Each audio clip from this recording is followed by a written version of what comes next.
Okay, so we have added and subtracted polynomials, and so the next step will be to multiply polynomials. So whenever we have parentheses and something written next to a parentheses, that's going to tell us that we need to multiply, and we've seen that before. So here we have this term 2a next to this polynomial. And we are just going to use the distributive property like we would have in the past when all we had was a number outside the parentheses. So we're going to multiply 2a times every term inside the parentheses. And now we can do this when we have variables because we know some rules for exponents. So the exponent on both of these is 1. And so I'm going to sort of write this out the long way. So I'm going to have 2a to the first power times 8a to the first power. And then I'm going to have 2a to the first power times negative 6. And just like we did in the first lesson for this unit, I can multiply 2 times 8 and get 16. And I can multiply a to the first times a to the first by adding those exponents. And so I get 16a to the second power. For this one, there's no a in this second piece, so that's just going to stay a to the first power. And I can do 2 times negative 6 and get negative 12. And there we've multiplied those two polynomials. I think it's a good thing to do this step where we write all the multiplication out just so that we can keep track of what we should be doing. So here I'm going to do 3x, and I'm going to write it down here so that we don't get confused. 3x times 8x, and then I have 3x times 7. I can do 3 times 8 and get 24. I can do x to the first times x to the first. That's 1 plus 1. So I get 24x to the second power. Here, all I can do is multiply 3 times 7 and get positive 21. So there's going to be a 21, and then I still have my x there. It has nothing to multiply with, so it stays x. And then I cannot add these two things because even though they're x's, x squared and x to the first power are not the same, and so they cannot be added, much like when we were adding polynomials. We have to leave it that way. So I'll do one more. Here I have my 6m to the 5th. We'll multiply that by 3m. And there's a 1 exponent there. Until you get really, really comfortable with this, it's a good thing to write that exponent just to remind yourself it's a 1. And then I can multiply that 6m to the 5th times 1. And so here I have 6 times 3, which is 18.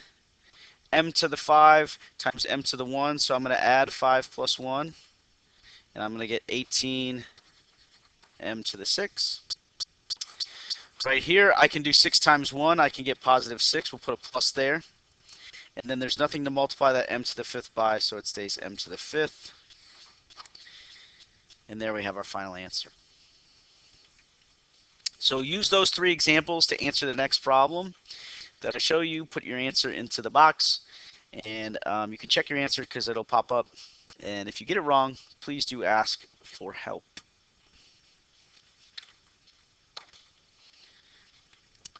So you should have gotten 10n to the second power minus 6n. If you didn't, go ahead and raise your hand and ask for help, and we can work on that.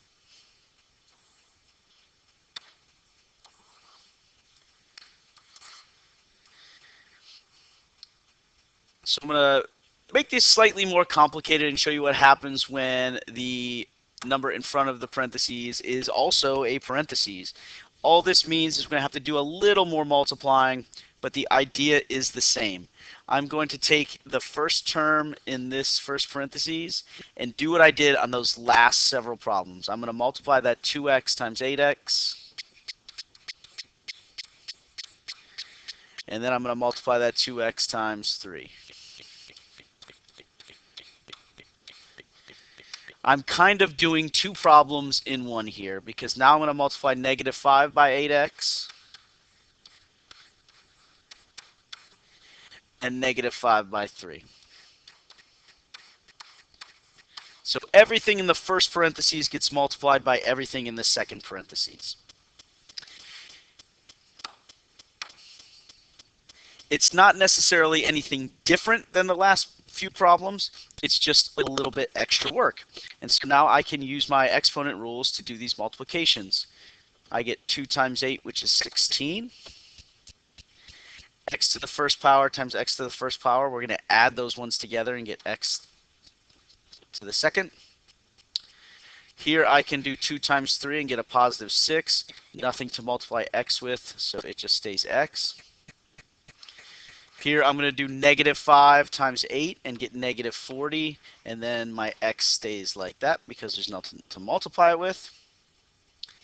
Negative 5 times 3 is negative 15.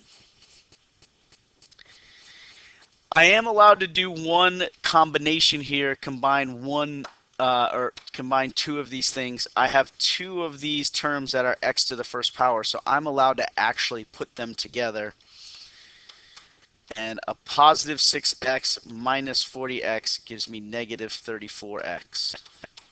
And then I bring down my minus 15. Oops. And that's as far as I can go because I can't combine an x to the 2 or a regular x. I can't combine that negative 15 with anything. And so that is as far as I can go for this problem.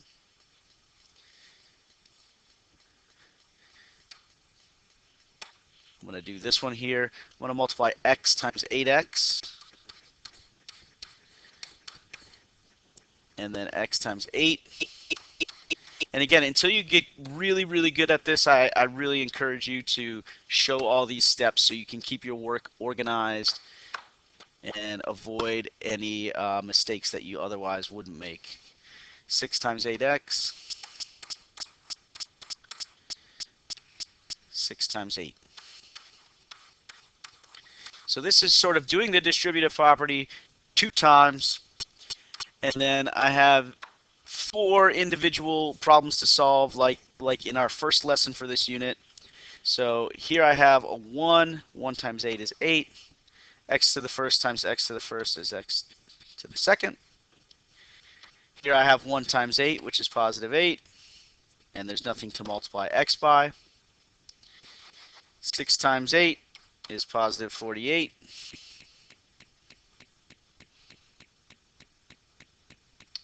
Did I do that right? I did not. Yes, I did. And then I have an x.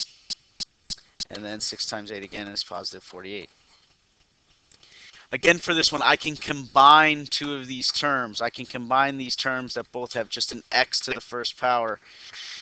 Because they are like terms, I can combine them. 8 plus 48, a positive 8 plus 48 gives me a positive 56x. And then I can bring down my plus 48 and my 8x squared. And that's as simple as I can make that.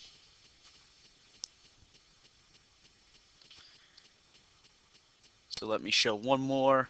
Again, we're doing distributive property twice. We're taking every term in here, multiplying it by every term in the second parentheses. So 6k times 8k and 6k times 6. And be careful not to multiply all of these together because they are going to be separated by some sort of addition or subtraction.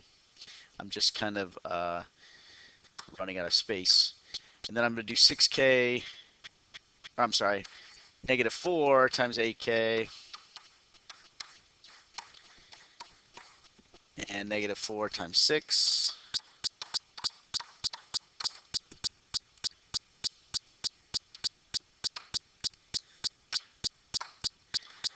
So down here, 6 times 8, 48. K to the first times k to the first is k to the 2. 1 plus 1 is 2. Here I can do 6 times 6 to positive 36. K. Negative 32. K. And negative 24. And the last thing I can do with this one, much like the other two, is I can combine these two because they're both k to the first power, k to the 1. I can actually put those together. Positive 36 and negative 32 make positive 4. And then I bring down all the rest of the stuff that I cannot combine with that because they're not like terms. K squared, k, and then a constant are not like terms, so I cannot put them together. So please try the next problem and then check your answer against what I put up. And before you move on to the practice, make sure that you get any questions answered that you need so that you can go confidently and do these practice problems. So check your answer here. If you got it wrong, now is a good time to ask for help so we can see where the mistake was. So when you go on to the practice problems next, you do not make the same mistake again. Take your time on the practice problems. Make sure you do them all. Ask for help when needed, and good luck.